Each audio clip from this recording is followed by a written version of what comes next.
রাশিয়ার উপর বিধিনিষেধের একটি বিল শুক্রবার মার্কিন সেনেটে চূড়ান্ত ভোটাভুটিতে পাশ করা হয়ে গিয়েছে।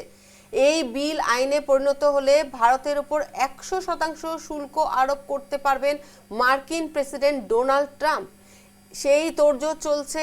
এবার বিলটি মার্কিন কংগ্রেসের উপর অপর কক্ষ হাউস রিপ্রেজেন্টেটিভ পেশ করা হবে বলেও জানা গিয়েছে। সেখানে কয়েক সপ্তাহের মধ্যেই চিত্রটি স্পষ্ট হতে চলেছে। দুই কক্ষে বিল পাশ হলে বাকি থাকবে শুধু ট্রাম্পের স্বাক্ষর। ট্রাম্প বিলে সই করলেই তা আইনে তো পরিণত হবে এবং রাশিয়া থেকে সে সমস্ত দেশ জ্বালানি কেনেন তাদের বিরুদ্ধে আইন মেনে পদক্ষেপ করতে পারবেন ওয়াশিংটন।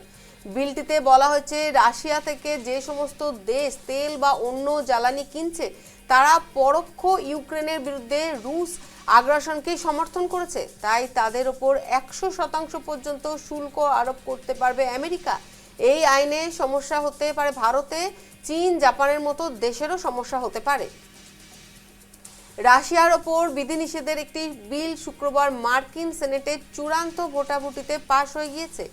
এই বিল আইনে পরিণত হলে ভারতের উপর 100% শুল্ক আরোপ করতে পারেন মার্কিন প্রেসিডেন্ট ডোনাল্ড ট্রাম্প। সেই তোড়জোড় চলছে। এবার বিলটি মার্কিন কংগ্রেসের ওপর কক্ষ হাউস অব রিপ্রেজেন্টেটিভ পেশ করা হবে। সেখানে কয়েক সপ্তাহের মধ্যেই চিত্রটি স্পষ্ট হতে চলেছে। দুই কক্ষে বিল পাশ হলে বাকি থাকবে শুধু ট্রাম্পের স্বাক্ষর। ট্রাম্প বিলে সই করলে তা আইনে পরিণত হবে এবং রাশিয়া থেকে যে সমস্ত দেশ জ্বালানি কেনে তাদের বিরুদ্ধে আইন মেনে পদক্ষেপ করতে পারে ওয়াশিংটন।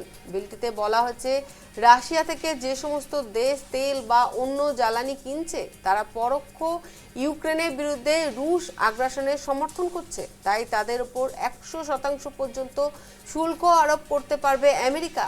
এই আইনে সমস্যা হতে পারে ভারত, চীন, জাপানের মতো দেশের।